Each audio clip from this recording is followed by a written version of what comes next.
После событий в клане Гу Сяо Янь отправится в империю Дзяма спасать своих друзей, товарищей и близких, включая королеву Медузу и маленькую Сяо Сяо.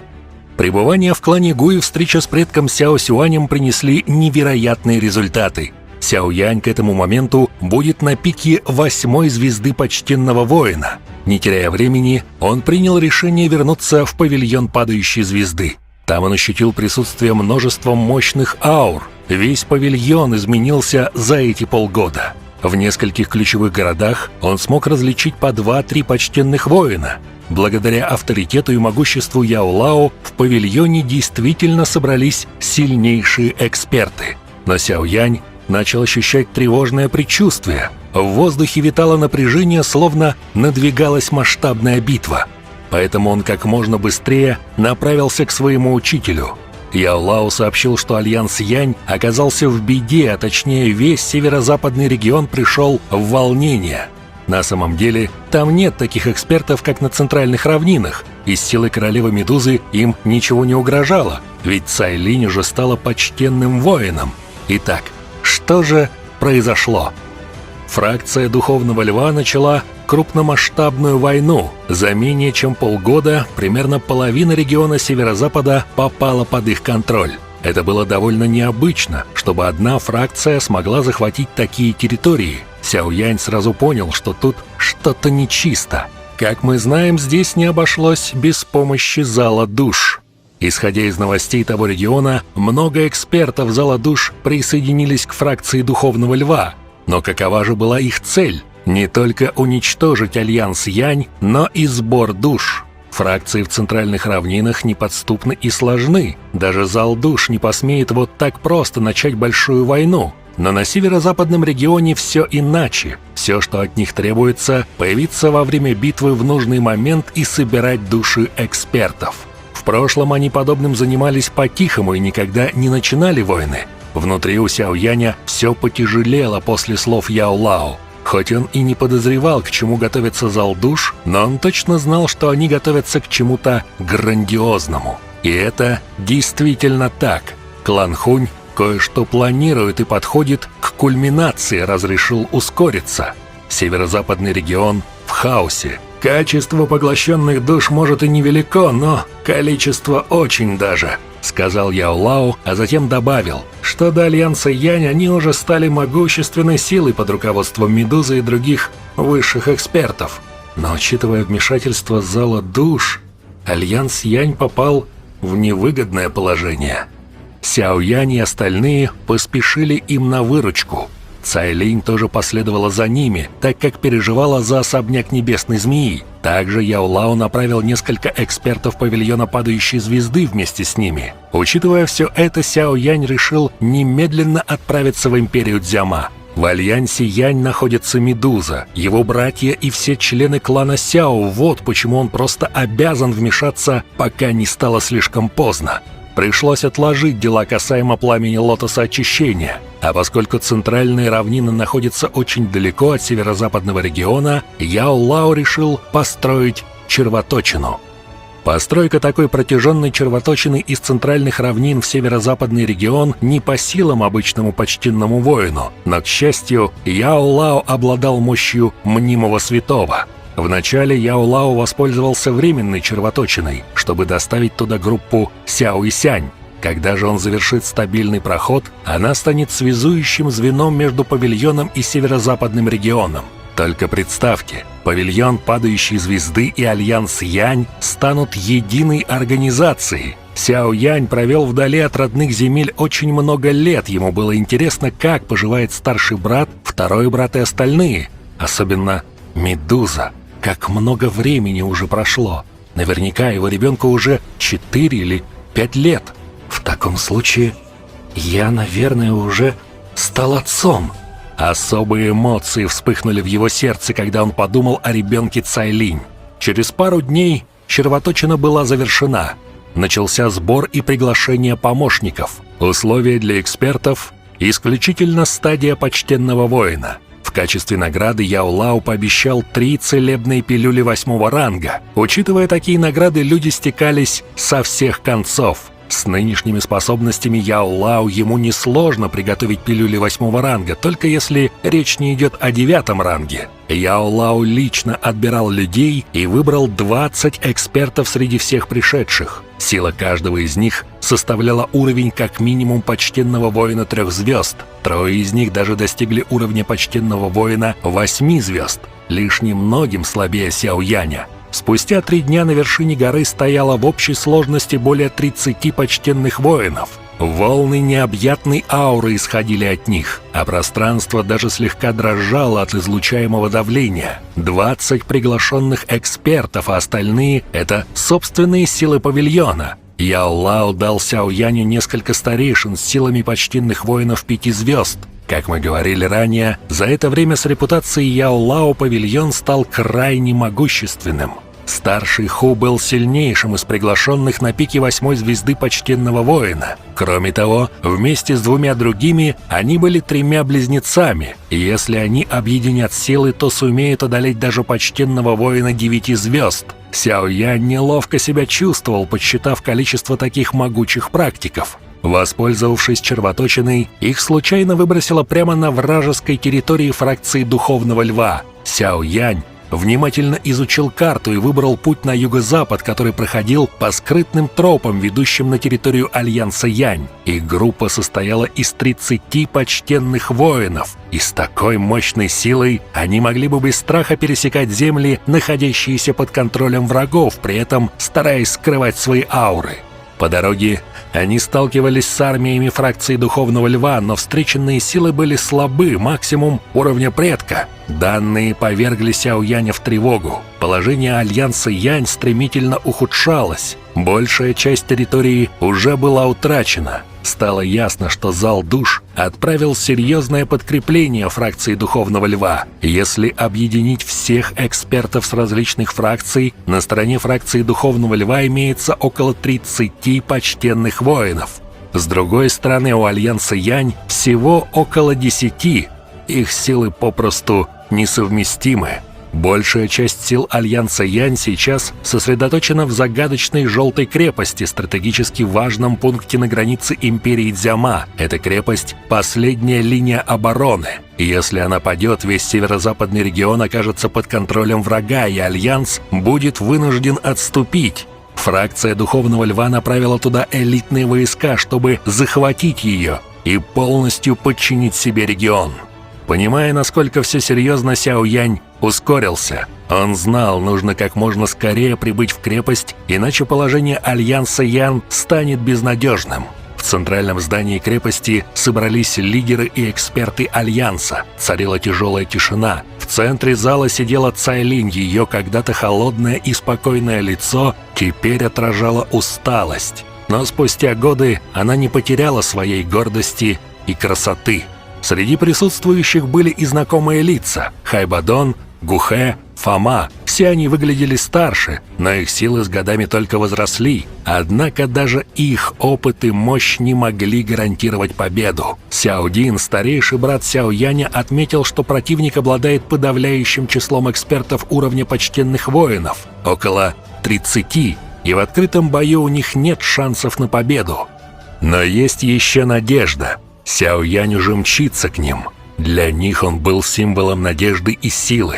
Настоящий лидер, основатель Альянса Янь, который не раз творил чудеса. Это будет очень эпичное противостояние, практически война. Соберутся десятки могущественных экспертов. К этому времени на стороне Альянса уже имелось около 10 практиков уровня почтенных воинов. Подобная сила принадлежала первосортной фракции Центральных равнин. Сложно даже представить, как стремительно развивался Альянс Янь за последние несколько лет. Но на стороне врагов было еще больше сильных экспертов. А именно, около 8 практиков выше уровня почтенного воина 6 звезд. 4 из них достигли силы 8-й звезды, не учитывая тех, кого Зал Душ еще мог послать. Цайлинь смело защищала крепость, и когда враг почти прорвался, она передала дочку Сяо-Сяо в руки Сяо-Исянь и оставила под ее защитой. Хотя малышка Сяо-Сяо была юна, она заметила смену атмосферы, поэтому сразу схватилась за руку Цайлинь. Смотрела она прямо на свою маму слезящимися глазками. Но Цайлинь нежно потрепала девочку по голове. улыбаясь теплой материнской улыбкой. Она велела быть смелой и ни о чем не переживать. Затем она передала девочку Сяо Исянь. В ее глазах вспыхнуло нежелание расставаться со своей дочерью. Однако она сжала зубы, развернулась и поднялась в воздух. Величественная Доу Ци изверглась в атмосферу, обращая нескольких противников в лужу крови. Цайлинь стояла в небе и выступила против серьезного противника Шитяня. Тот, хотя внешне и сохранял уверенность, прекрасно понимал, что Цайлинь не уступала ему в силе и боевом опыте, поэтому отражал ее удары с осторожностью. Тем временем на поле боя разразился хаос. Эксперты Альянса Янь и фракция Духовного Льва погрузились в яростные сражения. В каждом уголке шли битвы, в которых даже самые опытные воины не могли избежать ранений и смертей. Сяо Исянь сражалась, держа на руках малышку Сяо-Сяо. Она хладнокровно поразила одного из врагов, но, глядя на разрушение и смертельную опасность, поняла, что ситуация ухудшается. Цайлинь призвала своих экспертов на помощь, но этого было недостаточно, чтобы изменить ход сражения. Когда враги начали окружать Цайлинь и Сяо Исянь, ситуация накалилась. Почтенные воины вражеской стороны атаковали с удвоенной силой, но Цайлинь не сдавалась и продолжала сражаться. Почтенный Тяньхо призвал оставшихся союзников на помощь, но их сил явно не хватало, чтобы сдержать врага. Сяо Исянь, понимая, что ее силы ограничены, попыталась спасти Сяо-Сяо, передав ее Сяо Ли, однако атака со стороны призрачного эксперта сорвала ее планы. Сяо Ли был ранен, а Сяо-Сяо оказалась на грани захвата врагом. И вот, в самый критический момент, когда старик уже почти коснулся малышки, в сражение вмешался таинственный молодой человек. С невероятной скоростью он схватил старика за горло и сломал его шею. После этого он бережно поймал Сяо-Сяо и тепло ей улыбнулся. Да, это был Сяо Янь, и он прибыл как раз вовремя. Он спас свою дочь, а также королеву Медузу и всех остальных. Сяо Янь просто отбросил в сторону труп старика, а затем вытянул руки и поймал маленькую девочку, которая большими черными глазами уставилась на него. Он видел ее впервые и нежно улыбнулся. Затем он поднял голову и посмотрел на Цайлинь, а также окинул взглядом других экспертов, которые к тому времени даже сражаться перестали. Затем он обратился к Цайлинь, произнеся с сожалением: «Прости меня, я вернулся слишком поздно». Все немедленно узнали Сяо Яня, главу Альянса Янь. Враги также были ошеломлены, когда увидели молодого парня посреди крепостной стены. Эксперты Альянса Янь невероятно обрадовались и поспешили поприветствовать главу. Хотя он и повзрослел спустя несколько лет, но многие все-таки сумели его опознать практически мгновенно. Сяо Янь бегло осмотрел обстановку на поле боя, при этом обратив внимание на те области, где эксперты Альянса Янь оказались особенно в затруднительном положении. Он махнул рукой, и с другой стороны последовали свисты ветра. По воздуху с отдаленного направления летело несколько десятков человек, напоминая падающие звезды. Они встали на защиту крепости. «Почтенные воины!» Сильные практики обеих сторон невольно задержали дыхание в момент появления такого количества могущественных экспертов. Сяо Дин, Хайбадон и остальные пораженно уставились на прибывших экспертов. Как минимум 30 человек. Другими словами, 30 почтенных воинов. Да, такая сила способна доминировать во всем регионе северо-западного континента. Сяо Янь просто улыбнулся. Он отвернулся от поля боя и уставился на девочку. Она уже довольно долго смотрела на него своими глазами, поэтому он мягко спросил: «Как тебя зовут?» Сяо-Сяо. Девочка смотрела на Сяо Яня. Хотя она и не была знакома с его внешностью, особое чувство, происходящее из родословной, не заставляло ее проявлять к нему осторожность. Поэтому она ответила прямо, но робко. Необычные эмоции хлынули в сердце Сяо Яня, пока он смотрел на миленькую Сяо-Сяо. Он улыбнулся и щелкнул ее по носику. «А ты знаешь, кто я?» Малышка Сяо-Сяо все так же смотрела на него, но спустя секунду тихо прошептала: «Ты же папа!» Мягкий шепот заставил сердце парня задрожать. Эмоции водопадом вырвались из него, а на лице наконец вспыхнула яркая и теплая улыбка. «Хорошая девочка». Да, это была первая встреча Сяо Яня со своей маленькой дочкой. Представьте их эмоции в этот момент. Пока Сяо Янь перешептывался с маленькой Сяо Сяо, своей дочкой, к нему усиленно подкатывал старший брат на инвалидном кресле. Сяо Ли переполнялся радостью. Он примчался к нему и крепко обнял своего брата. Это будет один из самых эмоциональных моментов аниме. Особенно встреча Сяо Яня с дочкой и Цайлинь. Хайбадон уже прорвался на уровень предка, да и в целом все стали намного сильнее. Королева Медуза без сомнения стала очень грозным почтенным воином. Точно не говорится, какая звезда, вероятно, 5-я или 6-я. Гухэ возглавил алхимиков Альянса и уже достиг звания 7-го ранга высшего уровня. Пока Сяо Янь всех приветствовал, рядом возникла красавица в красной броне. Королева Медуза притянула девочку в свои объятия, а затем обратилась к Сяо Яню. В ее голосе слышались нотки гнева и обиды. За последние несколько лет она не только воспитывала ребенка, но вдобавок занималась руководством Альянса Янь. Она беспокоилась о стольких делах, на ее плечи упал такой груз.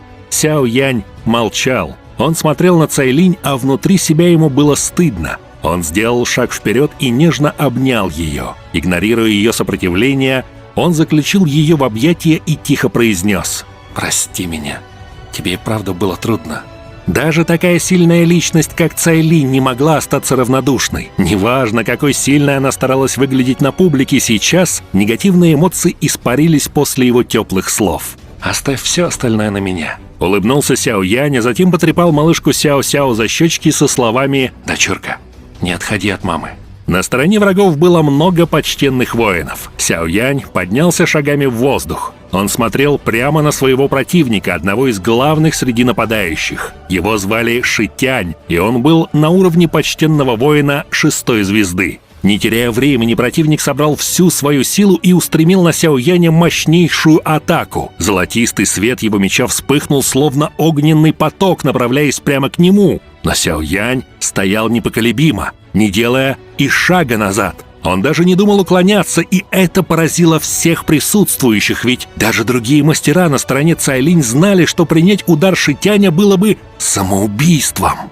Но атака не возымела никакого эффекта. Этот момент стал потрясением не только для него, но и для всех свидетелей сражения. Почтенный воин, имеющий 7 звезд, и тот бы побоялся принять такой удар, но Сяо Янь, казалось, игрался с ним. Сяо Янь спокойно взмахнул рукой. От его движения поднялся жаркий ветер, который обжигал все вокруг. Из пламени сформировалась огромная ладонь, накрывающая врага, словно огненный обруч. С громким ударом защита Шитяня и его доуци разлетелась в клочья, словно тонкий слой бумаги. Его сила растворилась перед мощью огненной ладони Сяо Яня, которая сжигала все на своем пути. Столкнувшись с невероятным ударом, он отлетел назад, словно объятый пламенем, и с грохотом рухнул на землю. Никто не мог поверить, что глава фракции Духовного Льва, столь могущественный и грозный, не смог выдержать даже одного удара ладонью от Сяо Яня. Почтенный воин 8 звезд. Когда враги ощутили, что нынешний Сяо Янь обладает могуществом почтенного воина 8 звезд, то были шокированы. Эксперты Альянса Янь были счастливы, когда Сяо Янь после первого же удара получил преимущество. Но следующий соперник Сяо Яня был еще сильнее. 9-й Тяньцзун Зала Душ. Он окинул Сяо Яня презрительным взглядом. Внезапно за его спиной запульсировал черный туман, из которого вышли 3 экспертов Зала Душ. Все почтенные воины 8 звезд. Их внезапное появление насторожило Цайлинь и остальных, ведь от каждого исходила внушительная сила. Но тут за спиной Сяо Яня раздался громкий смех. 3 старейшин прибыли, чтобы поддержать его. Их присутствие внушало уверенность, и теперь силы обеих сторон были равны. Еще до посещения гробницы предков в царстве Гу Сяо Янь, возможно, не составил бы конкуренцию 9-му Тяньцзуну, но теперь его силы хватало с лихвой. Эксперт Зала Душ оказался в страхе и попытался сбежать, но атака Сяо Яня настигла его, полностью уничтожив, не оставив даже следа. Сяо Янь уже мог несколькими ударами побеждать почтенных воинов 6-й, 8-й звезды. Это поразительно. Перед смертью 9-й Тяньцзун позвал на помощь и явился 4-й старейшина Зала Душ. Этот эксперт обладает силой почтенного воина 9 звезд. Ему остался лишь 1 шаг до уровня мнимого святого. Сяо Янь не ожидал, что Зал Душ пошлет сюда эксперта такого уровня. Если бы он не поспешил, то Альянс Янь уже был бы смыт кровью. Это был 4-й Тяньцзун Зала Душ по прозвищу Тяньцзун Кровавых рек. Кроме того, он известен за высшее мастерство владения кровью. Он практически может управлять кровью в теле своего соперника. На каком уровне был тогда Сяо Янь? Почтенный воин 8 звезд. Он осознал, что перед ним находится один из самых могущественных экспертов Зала Душ 4-й Тяньцзун. В этом месте скрывалось множество таинственных мастеров, но он не ожидал, что противник окажется на уровне почтенного воина 9 звезд, всего в 1 шаге от мнимого святого. Если бы он хоть немного задержался, Альянс Янь наверняка был бы сметен кровавой бойней.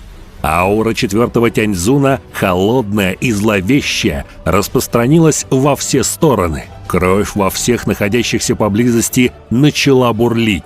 Для более слабых экспертов это оказалось смертельным, их тела попросту разрывались. Даже много союзников оказались убиты этой техникой Тяньцзуна.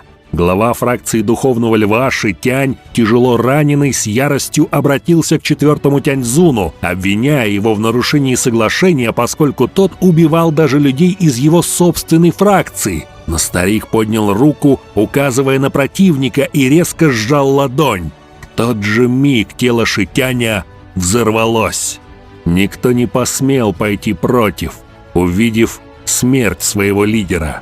Зал Душ их попросту предал. Цайлинь нахмурилась и приказала вывести армию к границе, поскольку вмешательство обычных солдат в такую битву ни к чему хорошему не приведет. Сяо Дин и Сяо Ли немедленно передали распоряжение, организовывая отступление войск в крепость. Хайбадон знал, что теперь все зависит только от Сяо Яня. Если он не справится с 4-м Тяньцзуном, крепость будет обречена. Он уже встречал экспертов, способных управлять кровью противника, но никто из них не был так силен. 4-й Тяньцзун, также известный как Тяньцзун Кровавых рек, мог контролировать кровь своих жертв. Даже почтенный воин 6 звезд разлетался на куски по его воле.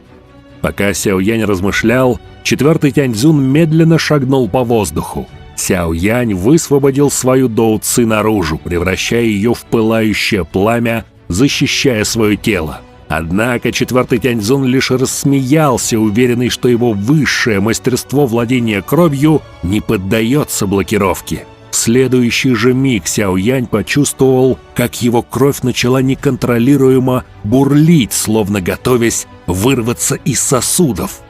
Его лицо слегка изменилось, но прежде чем он успел что-либо предпринять, странная сила начала исходить из его сердца. Эта сила проникала в каждый сосуд, мгновенно подавляя воздействие противника.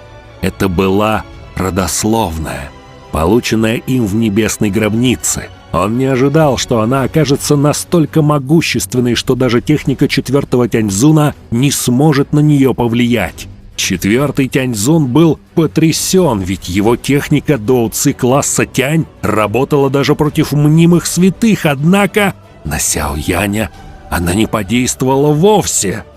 Тем временем Сяо Янь сделал шаг вперед. Оба противника обменялись ударами, в то время как 4-й Тяньцзун был вынужден попятиться, приглушенно застонав. Сяо Янь лишь слегка дрогнул. После этого Тяньцзун прибегнул к еще более мощной технике. Он громко выкрикнул: «Великая кровавая техника пожирания!»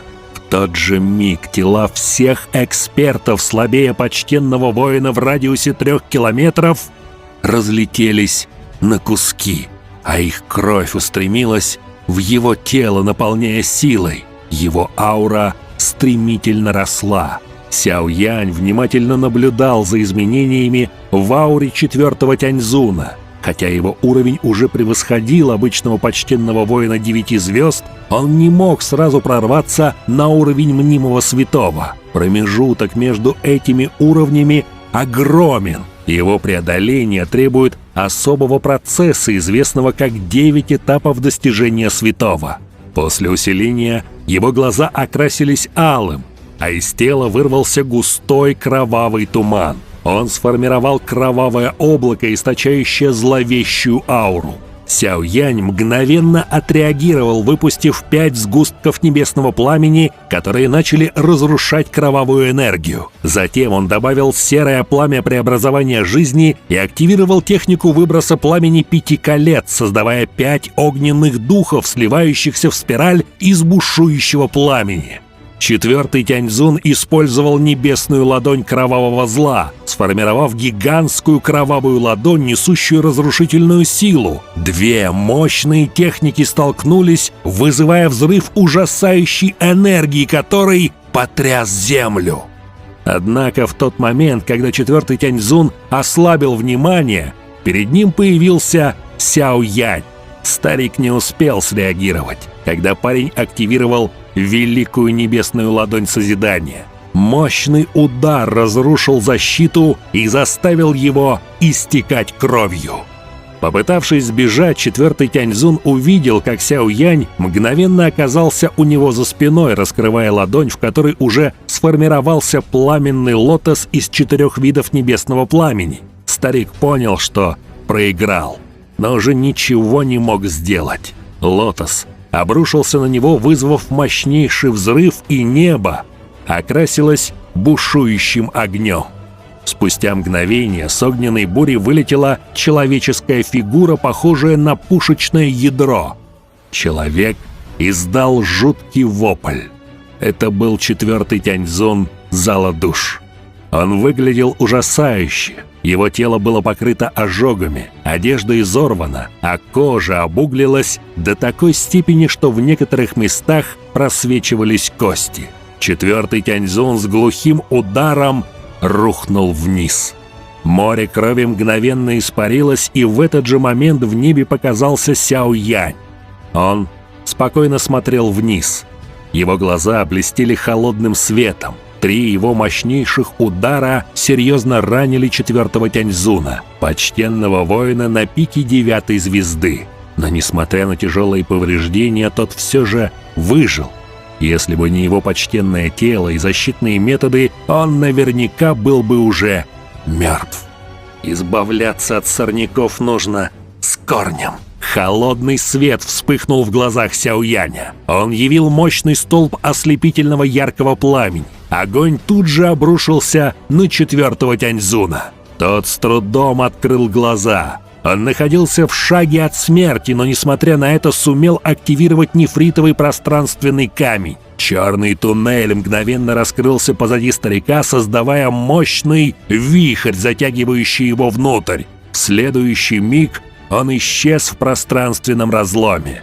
Однако не успел он скрыться, как в бездну устремился яркий луч света. Это был Сяо Янь, который заметил колебания пространства и тут же рванул вперед, но к тому моменту портал уже закрылся. Парень нахмурился. Как и всегда, сбегают быстро. Хотя 4-й Тяньцзун пережил атаку, его раны были смертельными. Сяо Янь не волновался. Даже если старик выживет и со временем восстановит тело, его уровень силы навсегда застынет на месте. В будущем, если он встретит 4-го Тяньцзуна снова, без труда прикончит его. Альянс Янь избежал катастрофы. Мы видим, насколько силен стал Сяо Янь, побеждая экспертов на пике почтенного воина. Когда все закончилось, Сяо Янь наконец смог провести время со своими близкими и родными, а также маленькой дочкой Сяо-Сяо. Интересно, что она родилась с силой предка. Яо Лао принял Сяо-Сяо в качестве своей ученицы, лично обучал ее и развивал способность алхимика. Ждем эти потрясающие события. Большое спасибо за просмотр, подписывайтесь на канал и всем пока!